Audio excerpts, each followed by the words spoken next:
What's happening, everybody? It's Friday. What's up? It's live.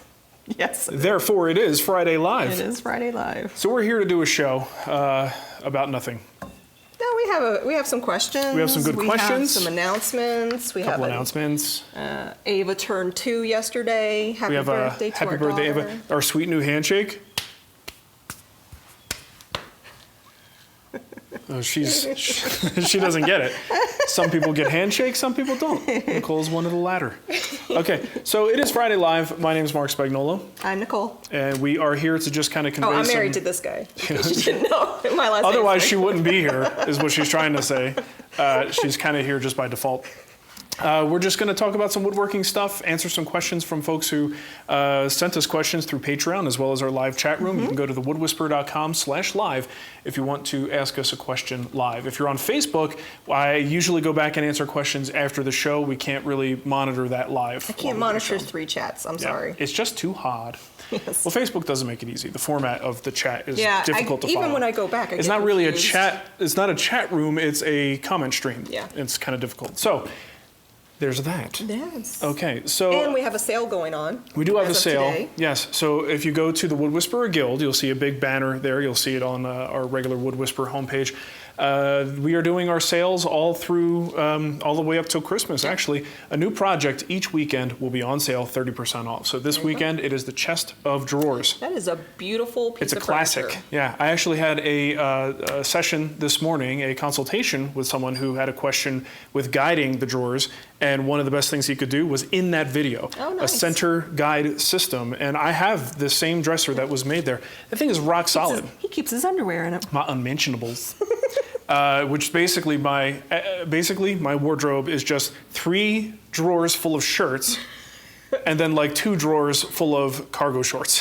One drawer shorts, 2 Okay. drawers, and then you have your pajama pants. Okay, I do wear pajama pants. You guys don't get to see that, but that's how I roll at night. Socks and underwear. Yeah.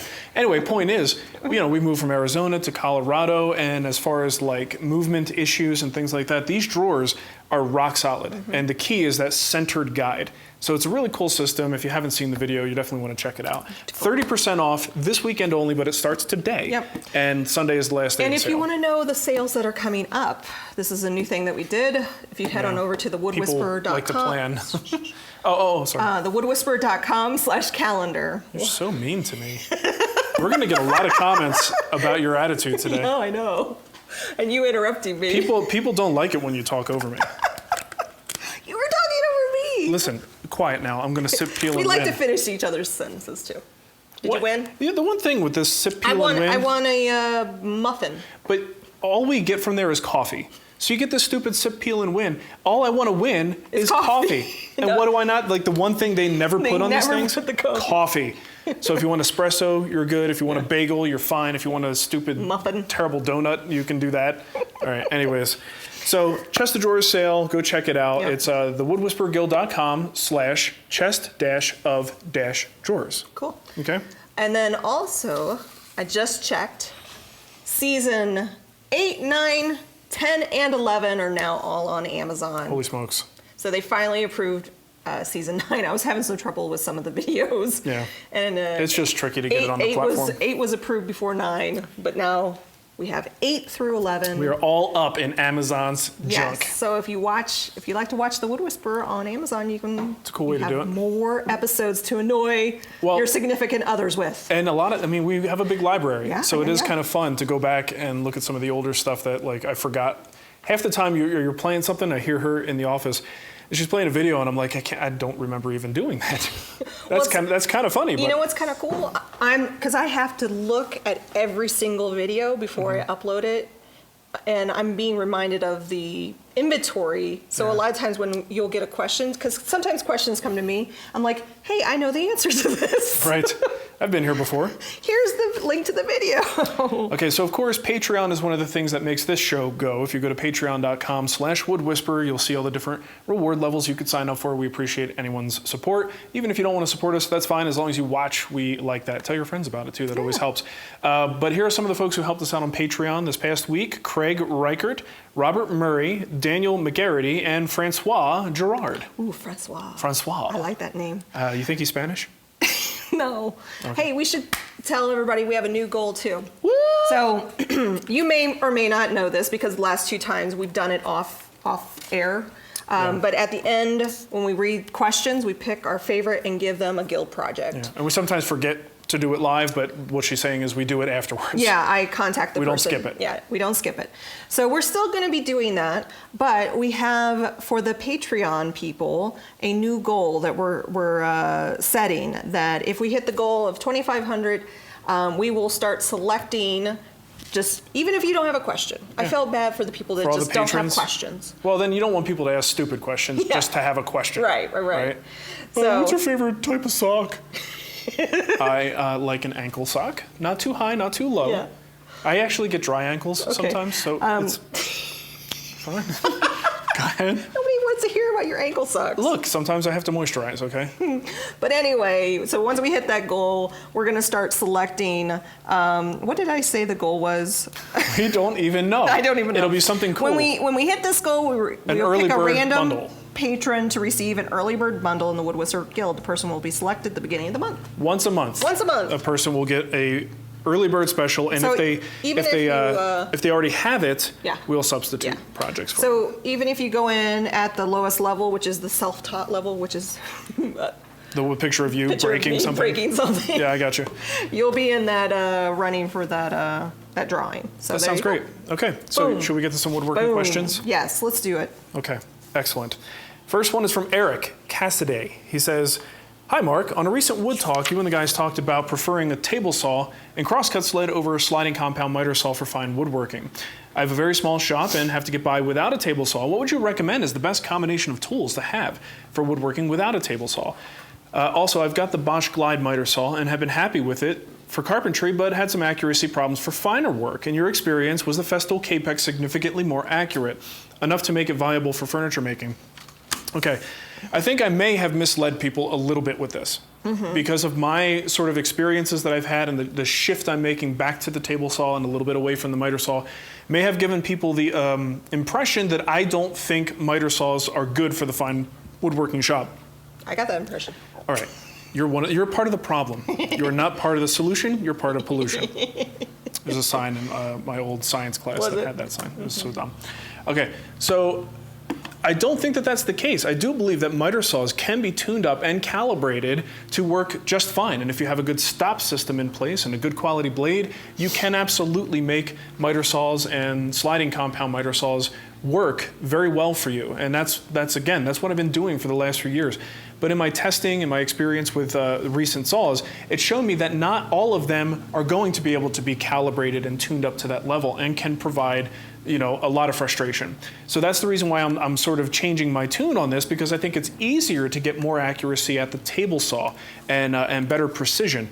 At the miter saw, it's a little bit more of a challenge. Not saying that it can't be done, right? So if you calibrate the saw, assuming it's not like the Makitas that I had, which could not be calibrated, if you can calibrate it, you can get good results. So yes, in a shop that is sans table saw, that's going to be a huge thing for you. That's going to cover most of your cross-cutting operations. So yeah, I do think the Capex is generally out of the box. After you do a quick little calibration, if it needs it, you are probably going to get better results from the Capex than you would get from some of the other competitors. But if the other competitors are tuned up well, the results could be just as good, right? So yeah, I think you're just going to have a better shot at getting, not getting a lemon, let's put it that way, if you get the Capex. All right, but ultimately you're looking at the miter saw, you're looking at the bandsaw is going to be a critical tool to have if you don't have a table saw. You could also substitute the jigsaw for some of those operations, but a lot of things you can do on the bandsaw as a substitute for table saw operations. Your router is going to become integral because some of the joinery that you might do at a table saw can now be done with your router instead. All right, so I think those are kind of the primary tools. Of course, we can get into lots of details. There's a lot of exceptions, but I think that's enough to kind of get you started. And don't be dissuaded because you can't have a table saw. There are other things that you can do that'll be give you really good results. William Zaharis wrote in and said, I'm building a cabinet with inset glass panels made from curly cherry. Already dimensioned the rails and stiles. Once I put the panels together, I need to add the rabbet on the inside for the glass. I'd like your thoughts on how to minimize or eliminate tear out while creating the rabbet. Okay, you're using cherry. if you have a sharp bit, you really shouldn't have a lot of tear out. It should go fairly well, but this is something you want to test. Take a scrap piece of the same material. It's curly cherry, so don't waste too much, but run a couple test passes. See what you're in for. If it's not tearing out and you get a nice clean cut, boom, you're done. If you are getting some tear out, you can grab yourself a little cutting gauge, one of these doohickeys, and you can actually line your cut. So if it's like a 1/4 inch by 1/4 inch rabbet, let's say, set this guy for a 1/4 inch, get it as close as possible to what the bit will cut. And if you cut along as you sort of go along that inside area, you will sever those fibers ahead of time, and it should help. Bottom line is you're cutting with the grain, so it's not as effective as like a cross grain scribe. But when you scribe that line, you are giving that bit a nice channel to go into that will definitely relieve any type of tear out that you might have experienced. But I don't know that you're necessarily going to need it, but that's what I do when I have a really tricky grain. Tricky. It's tricky to rock a rhyme. It's tricky to rock a It's tricky to rock a rabbit. Good job. It's tricky. It's tricky. What? It's tricky. All right. Matthew Hall says. We grew up in the 80s and 90s. 80s and 90s. That's what rap is to us. Yeah. It's Fat Boys, Run DMC, and the Beastie Boys. With me. That's good stuff. Okay, Matthew Hall. Look up Fat Boys if you don't know what we're talking about. All right. Watch Disorderlies. Did you see that video with that white dude that was beatboxing? He was in like L.A. And beatboxing. No, I didn't see He's just a white nerdy guy. Yeah. It was really good. Yeah. It's hilarious. Okay, Matthew Hall says, I'm designing a bed that's has roughly 4 inch by 4 inch legs. I'm planning on making the legs out of 4/4 stock, so he's going to glue up a whole bunch of them.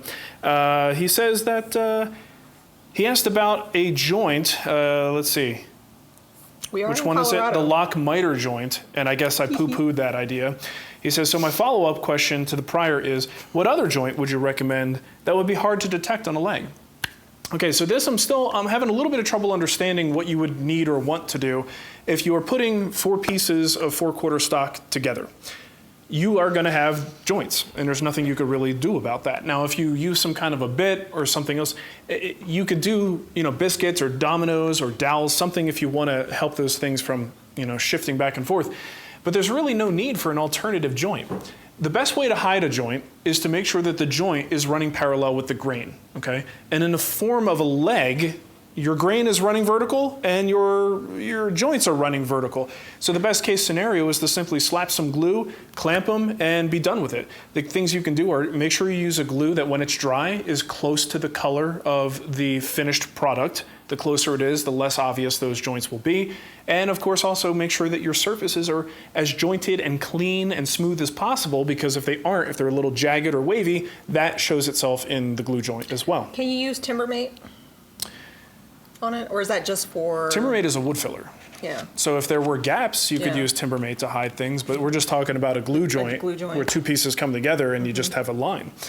So it's a matter of just trying to hide it as good as you can, but anything else you might do, I don't see how it would affect the outside view of that. And you also want to make sure that you turn your leg so that the most visible face of that leg is the flat face with no joints, right? And put the jointed sides, or the sides that show all the glue lines, it's freaking net over here. If you point that in the direction that it is not likely to be seen as much, and stack the cards in your favor. Hey, I have a couple super chats. One from Lenny. Matavivia. Sorry. Question and suggestion. I know you like barbecue. Do you watch any barbecue YouTube videos? Suggestion is to check out How to Barbecue Right. He has some great videos. Oh, I don't, sometimes. I've watched what do they call, the barbecue pit boys? The guys who look like ZZ Top. Oh, yeah? Who make barbecue. They remind me of your dad. Like people that would hang out at your dad's house. Right. They're in the middle of the woods chopping the meat. Chopping the meat. And making all kinds of cool stuff. Like those guys. It's not, I don't know how much of an online presence he has, but certainly PBS, Barbecue with Franklin. Barbecue with Franklin. You can actually watch the first season on Amazon.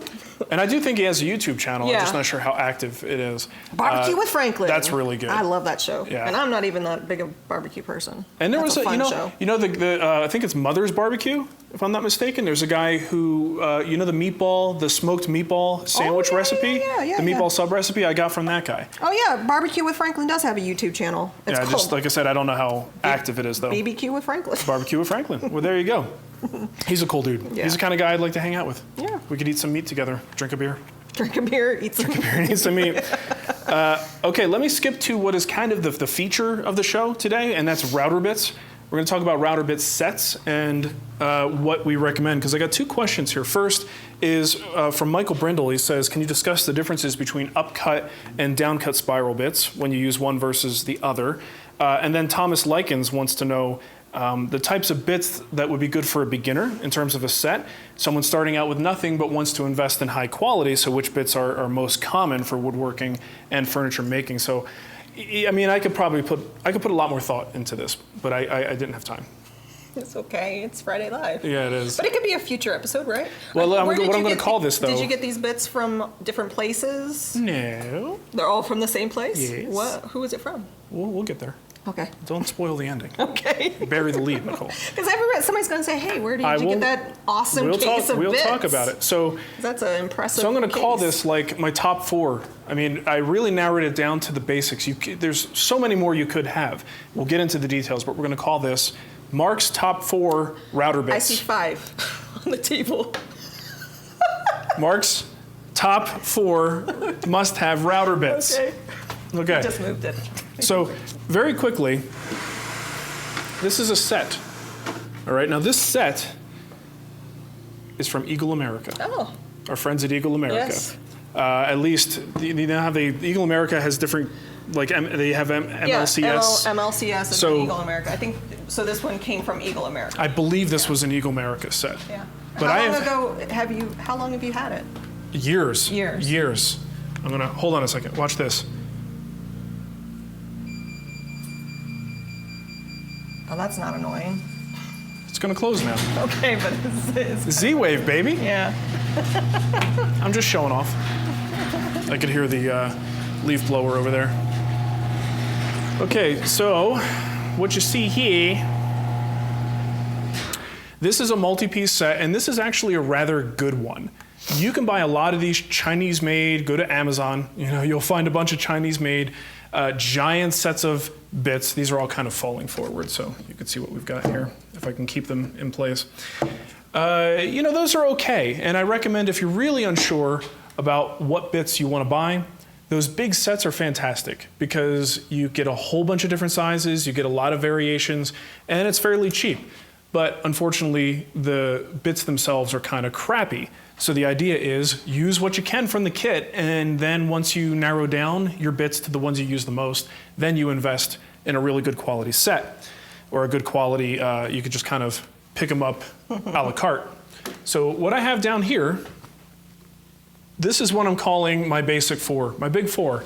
What am I calling it? Marc's top 4.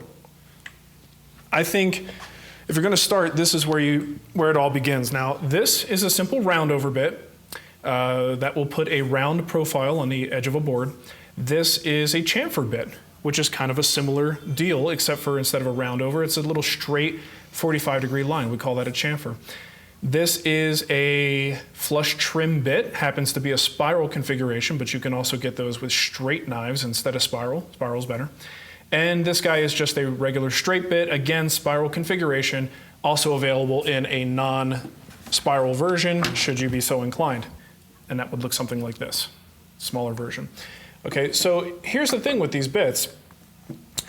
These are the basic 4 configurations, but there are different sizes that you have to be concerned with. So if you have a straight bit, of course, if you're making a dado or a groove, they're not all going to be the same, right? So you probably want your basic complement of sizes, your 1/4 inch, your 1/2 inch, 3/8, very common sizes like that. So even though I'm showing you one bit here, in all likelihood, you're going to want a couple of these.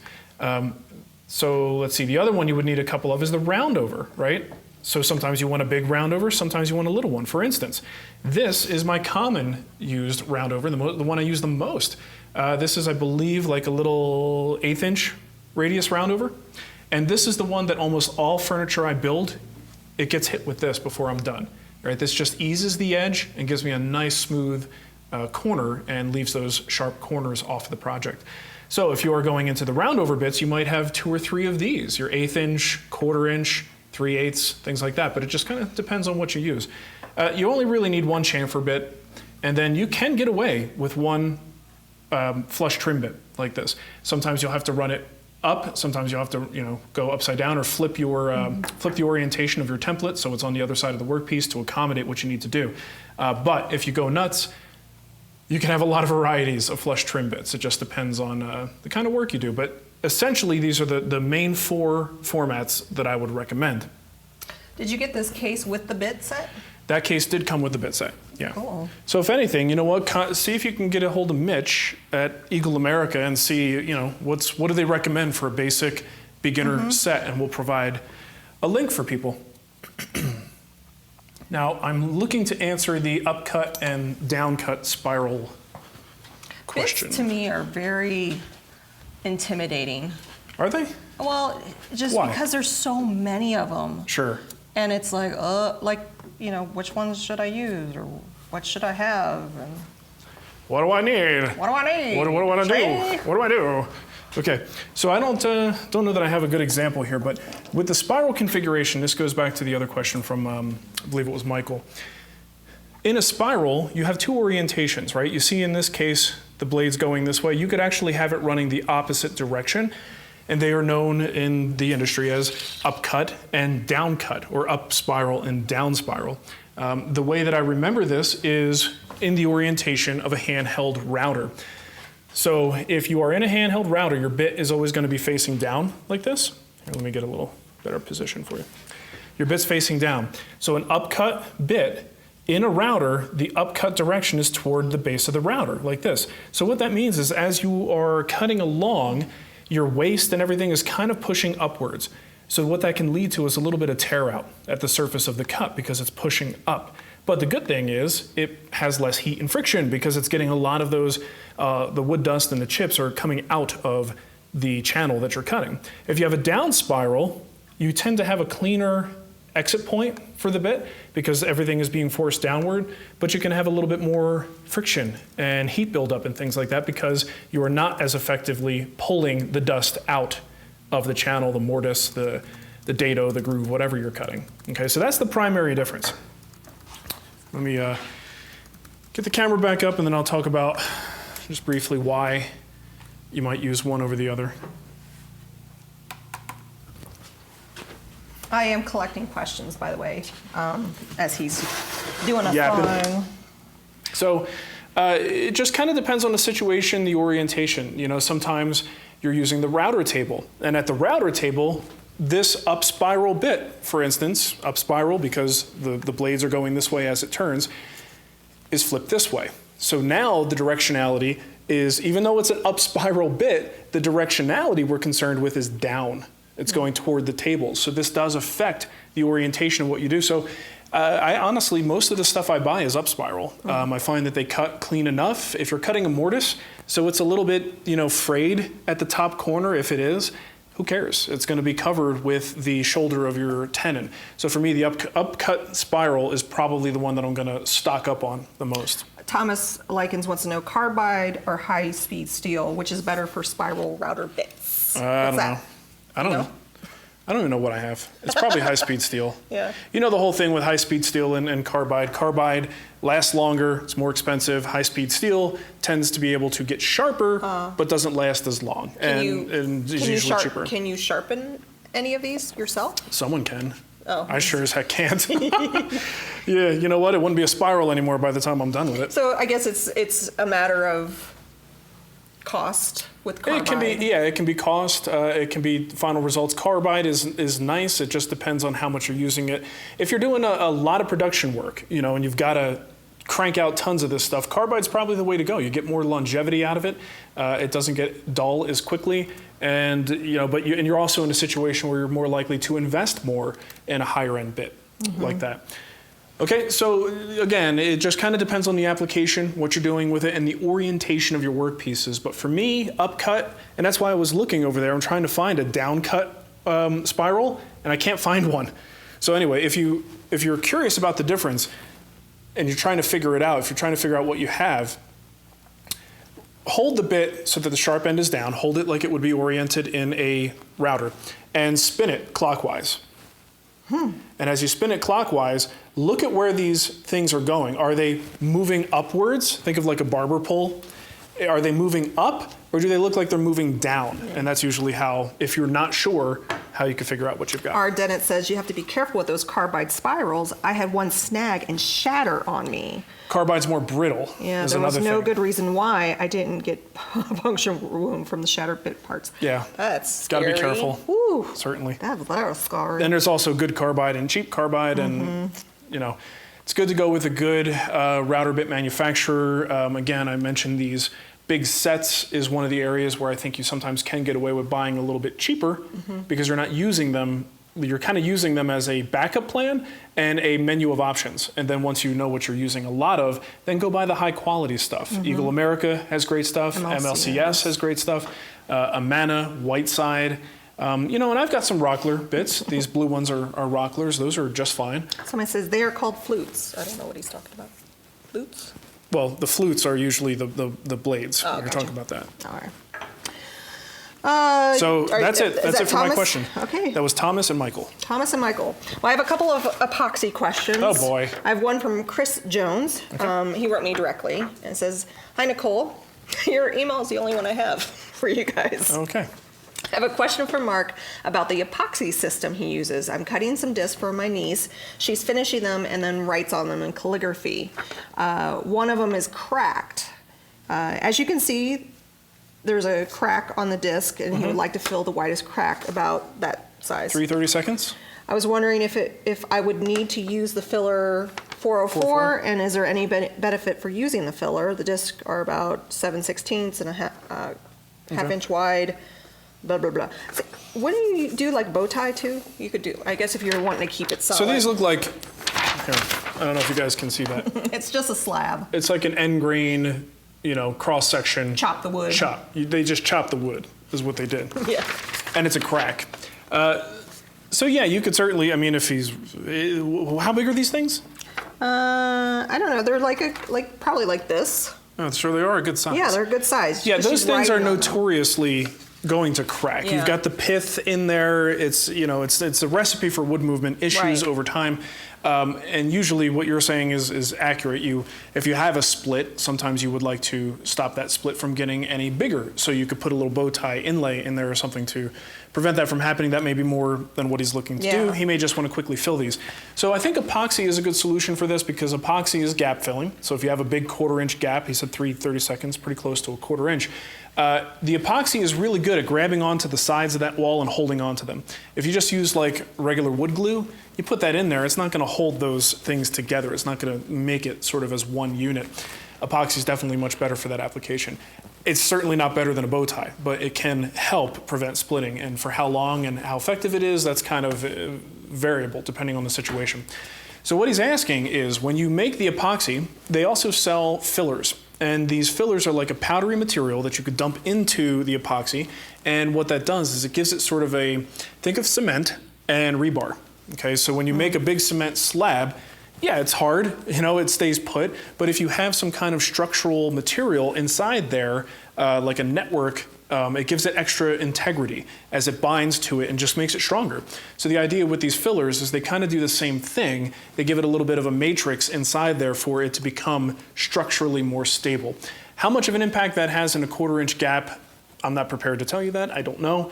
If you just have one that's just completely clear epoxy and one, with and without, I don't know how much of a difference it would make. I can say that, at least theoretically, with the filler, it's going to be stronger. So I think that is the better filling option. Just keep in mind, when you add those fillers, it goes from a clear solution that might have a little bit of color one way or the other. It goes from clear to an opaque solution, and now you actually have a gray color to contend with. Who the heck is texting Your the crap brother out of and your us? mom. Jeez, mute. They're chatting it up on a And group. when we're on the group. thread. Yeah, we're on the group. Okay, so if you if you add that stuff to it, it's probably going to create a visual issue. So you have to make sure you like what it looks like with the filler put in there. You may have to dye it, drop a little bit of trans tint dye in there to get the exact color you're looking for, because it will be noticeable. And usually the clear stuff tends to look better because it looks like resin. It looks more natural than when you add the filler. Adkin Rob says, use the West thickening system. No color. Is that what you were just talking about? I don't know anything about the West thickening system. Yeah. If he's saying there's no color, then it's called GL something. That doesn't help me, Rob. Well, no. If there's a 2 parts in a squeeze bottle. Yeah, if it's a clear solution or something, I don't know anything about that. That's new to me. But that would be great, because then if you can get the benefit of something that doesn't add color or add powder to it, then that's even better. Yep. I have another epoxy question in the Discord chat. Derek wants to know, talking about the epoxy feet that you did the video. Does this need to be done on bare end grain, or will it still adhere to a finished product as an afterthought? I usually do it as an afterthought. So what you saw in that video was me doing a refinish, and I sanded it back down. You don't need to do that. You don't need to do it on bare wood. Again, if you are building a new project, it's easier to do it on bare wood, because then you put the foot on before you apply your finish, sand it in, make sure it's nice and smooth so it's a good transition, and then apply your finish. And whatever finish gets on the epoxy foot, who cares? So that's why usually workflow-wise, you're gonna do it on bare wood. As an afterthought? Yeah, but because this one was a refinish, while I sanded that one down, what you didn't see was the other ones that I did. I didn't really sand them down to bare wood. I basically just smoothed them a little bit and put a new epoxy foot right on top of that old finish. Epoxy is great. It binds just about anything. So sand the existing finish lightly, with like 180 grit or something. You're never going to see it. And sanding gives you a little bit more of a mechanical tooth for the epoxy to bind to. So clean it up a little bit with 180 and then put your epoxy right on top of that. I have another question from Daniel Kirkhart. When I use my table saw to square up a board using crosscut, dust is flying everywhere. I figure this is because one side of the blade is open and not covered by any material. Anything I can do to help minimize zero clearance insert, better dust collection, etc.? Yes. All of that. You mentioned both. Yeah. The only other thing you can do is get a blade guard that really houses the blade. Does the blade guard also have like the a lot of blade guards have a dust port. Yeah. So if you can get some dust collection in the blade guard, I know Saw Stops, I don't know if it's the stock one, I'm pretty sure it is, but they are one of the few table saw companies who have a integrated dust collection solution that really works. Okay, most stock blade guards don't have dust collection in them, so you're just kind of hoping it blocks. And it does, actually. Stock blade guards do a pretty good job because they surround the blade. It's not dust collection, but it's preventing it from coming back into your face. There are other aftermarket things out there that you could look into, overarm guards and things like that, that do have dust collection added to them. And other than zero clearance, better, more powerful dust collection, and physically sort of covering the blade and hooking dust collection up to that, probably not a whole lot more you can do. Haley wants to know, ankle socks are great, but what color? Black or gray. Black or gray. I really prefer for my socks, I hate sock matching. The concept is just dumb. I want the same. You don't even do the laundry. I do the laundry and do the matching. I know, and it bothers me that you have to do that. I would like to have 100 of the same socks. If I could have 100 of the same sock, life would be good. Yeah. And we did that for a while, but then I switched brands to a more athletic type that breathes a little better. Yeah. And then for some reason, there was a 6-pack with 6 different designs. Seriously, they're in my shoe. I don't care what they look like, right? Just give me a base color and let's move on with life. Yeah, that's all good. Right. Okay, thank you, Haley. Tumble Woodworks. That's Vic. 5 to Ava and 5 to Mateo's College. Trade or enterprise fun. Happy birthday. Oh, thanks, man. Thanks, man. Appreciate that. Lenny came back to say he has Franklin's book. Oh, okay. And the Barbecue Pit Boys are good. Yeah, I like those guys. You know who else is good? Steven Reichlin. Oh, yeah, Steven Love Reichlin. Steven. I love Steve. A long time ago, you were really into Barbecue University. Yeah, when it was on. And he does a class for Barbecue University in Colorado Springs. And I had got you a class. I remember that. And I think I got pregnant with Mateo, and then we had to cancel it. Yeah, it wasn't Yeah. a good time for me to It be was out bad of town time, for yeah. extended But that stay. would have been so fun. Yeah, Steven's a cool guy. Yeah. We've We've even reached out to him. I emailed him like, hey, we like you. You want to work together? We have a woodworking show online. Do you want a partner? Yeah. What else? Ness G. Hey, Ness. Happy Friday to you, Mark and Lady Leach. She listens to Lady Leach. Oh, does she? Yeah. Poor girl. Oh, stop. Have a great weekend and happy birthday. Happy second birthday to Ava. Awesome. Take her for a birthday treat on me. She's adorable. Thank you. Cheers. Thank you, She is guys. adorable. We're sort of disqualified from that I know, judgment. but I think she's adorable. Both of our kids are adorable. Now, what the rest of the world thinks is a different They're story. like, kids. That kid's got a big head. Well, they do. Both of our kids have big heads. You're welcome, kids. Atkins Rob, any tricks for distinguishing 70s walnut from teak? Typical finishes and color were very similar. And I'm not really good at this. There's a lot of times when the Wood Whisperer Facebook group is like, it's filthy with, what wood is this? What is this? It's filthy with Is this a good deal? Is this a good deal? Check this Craigslist out. Should I buy this? What would you charge for this? Those are my favorite Those ones. are the big three. It's filthy with all of those. But I'm not that great at that wood identification. If it's something very clear and obvious, I'm on it. If it's like, okay, these look very similar, they look the same to me, I'm going to see the same thing you're saying. I don't have any tricks. Until you start to work the material, I could see how it responds to sanding or a hand plane, or I could see the raw wood. Then maybe I might be able to give you some tips on that. But just looking at it, I'm not very good at that. That is particle board. Yes, that looks like plywood. Yeah. Okay. Did you grow up in a house that had the Paneling? paneling? Yes. I did too. That's why I hated wood. Oh God, it was When I so got out of bad. like high school and into Yeah. college, anything for like in my house had to be glass or metal. Yeah. I wanted nothing to do with wood. like- Because of oak wood paneling. Yeah. Made me hate wood. And it wasn't until we got our first house that I started to think, hey, wood's not that bad. Pine is fine. Pine is fine. Haley again wants to know what your most obvious stupid lesson learned in the shop. Today I learned why not to use my leg as a brace when using a nail gun. It's a good, I hope really you're good okay, tip. Haley. Stupid lesson. Okay, well, I've told this story before. Don't run endgrain on a jointer. Oh yeah. Is that So- the one where you hurt yourself? This is back in Temecula, very early Was it on. Temecula? I thought it was. No, it was Temecula. This was an early mistake. Had an old jointer from some old dude in the Temecula area that sold it to me at a good price and tuned it up. Everything was fine. And I thought that would be a great way to take just a little bit of extra material off the end of a board because my chop saw and table saw weren't very good. So I just needed to take a little bit off. And I'm like, well, the jointer takes a little bit of material off, right?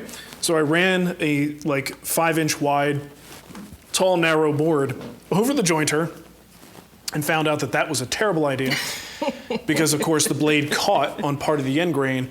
It snapped. I mean, it sounded like a gunshot going off. But what happened was the wood just kind of went right back, and I wound up with a big, thankfully it wasn't worse, but I wound up with a big blood blister on my hand from the impact of the wood when it split. Is that when, was your mom over at the time too? And Oh, I don't know. I don't remember. I remember something happening I'm in the lucky shop. I remember that it happened. And I ran to the shop. I'm like, boom. Right. Yeah, there's. And now things happen, and she just goes, Yeah. let me text him.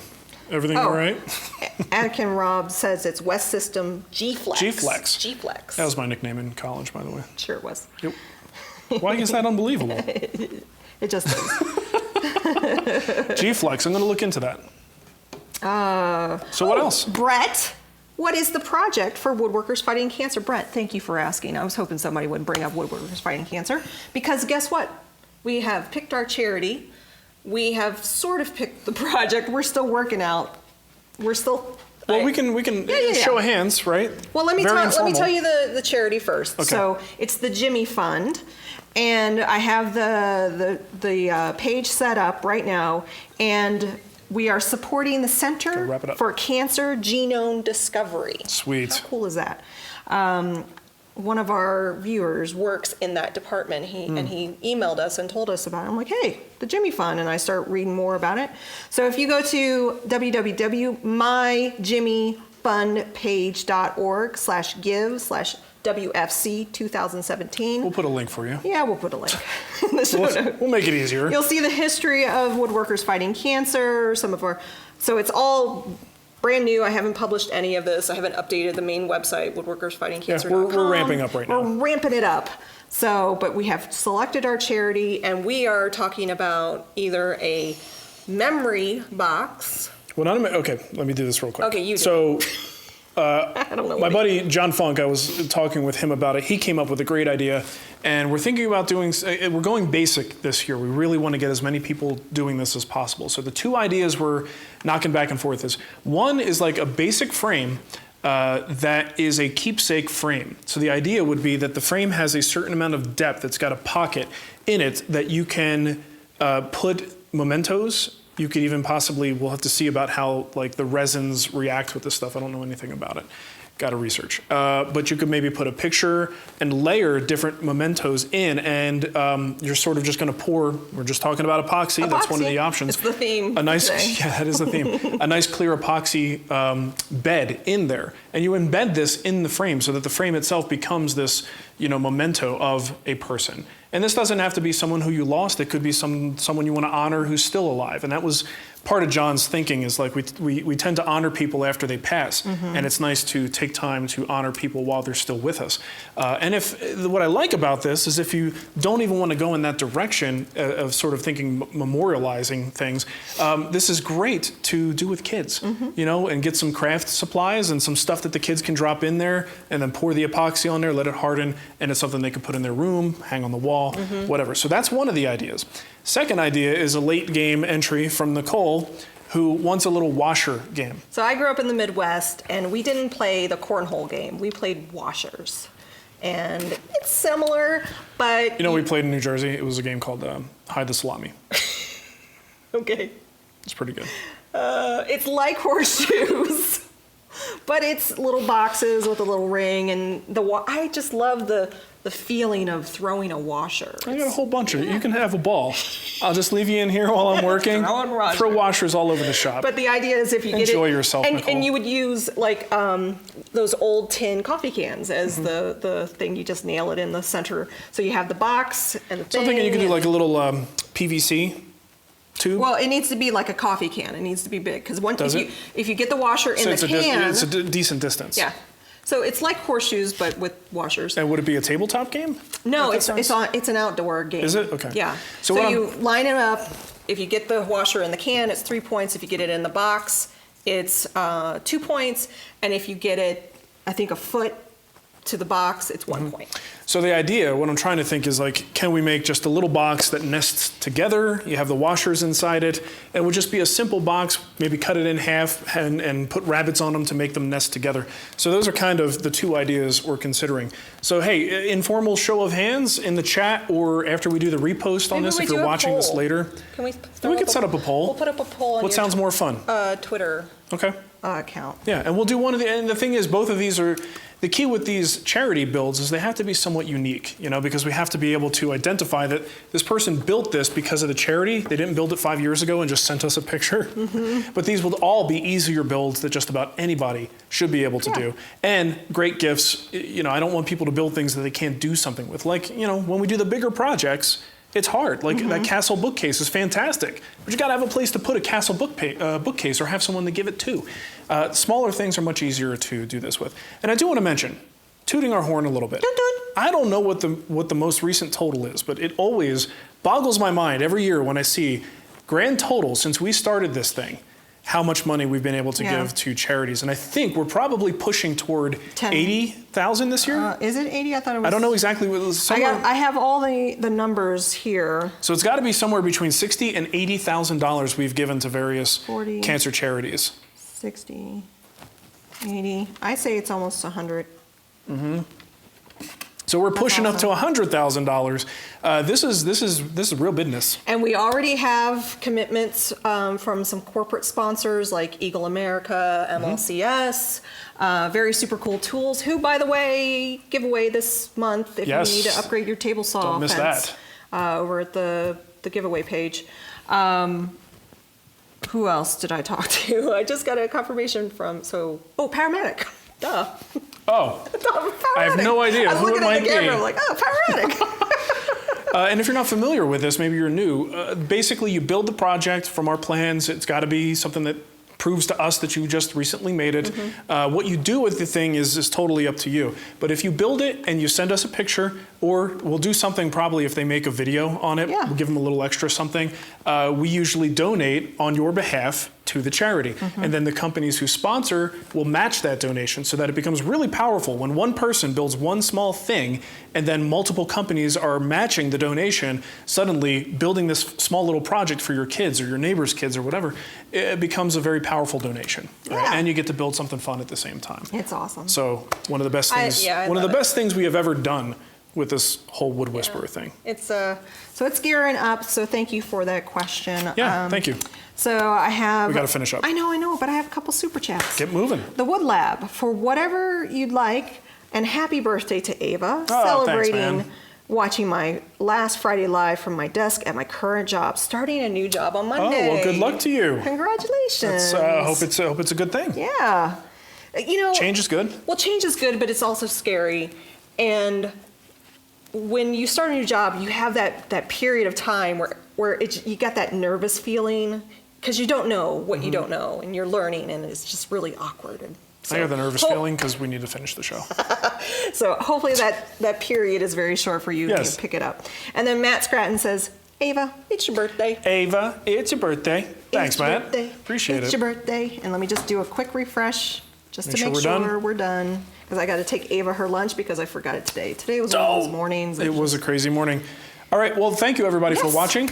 Hope you have a wonderful weekend. Get some good woodworking done. I'll tell you, I haven't been in the shop in like a week and a half. Yeah, you'd been sitting at It's the desk. all video editing. Some people got a free quick preview of the frames for the free guild tier accidentally because I had no idea that we had some. They got a sneak peek. There was a setting that wasn't set properly, and a couple by like I would say about 50 plus people got access to the limited amount of work I had put into it. So some people got a quick preview, but that will be coming And soon. I think we should pick Thomas for this week's project.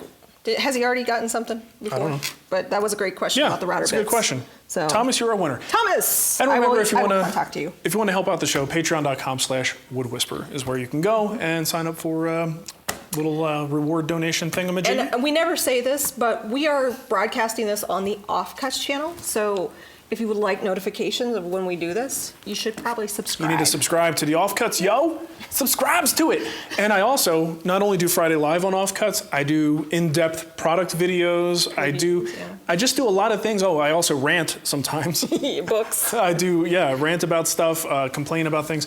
But it's just things that I wouldn't put on my normal project and technique focused regular channel. So we moved it to the other channel. There you go. And we do have a feed. I forgot to mention that. Offcuts has its own video and audio feed that Nice. you can subscribe to. So we'll put the links for that You're too. very busy. It's in iTunes. You would think that would buy me some slack with some people. Oh, speaking but of. it doesn't. Yeah, speaking of Slack, somebody just recently said, hey, I love that you do the guild, but I wish you did free plans. And so I spent the morning. It was in response to last week's Yeah. sale announcement. Yeah, The guy's like, I've been following you for years, and I really wish you would just once make a free plan. And I'm like, first off, no offense, you're an a-hole. I didn't say that. No. But that's what I felt like. Well, not everybody knows what we do. But if you follow me for 3 years, Yeah. you're not paying much attention if you don't think that I make free plans. Yeah. So I created a page that I obviously cannot find right Can't now. remember what it is? Again, we'll put that link there as well. We'll put the link in the show notes, but It's I like have an aggregated Yeah, so list. I centralized 10 plus years of work plans on the free site into one place, and it was kind of cool to see people's responses. They're like, "Oh, I totally forgot you did that." Mm-hmm. So, and it's just a neat little thing that you can look at if you're looking for inspiration for some woodworking ideas. Absolutely. All right. Okay, we're going to cut it here. Have a great weekend.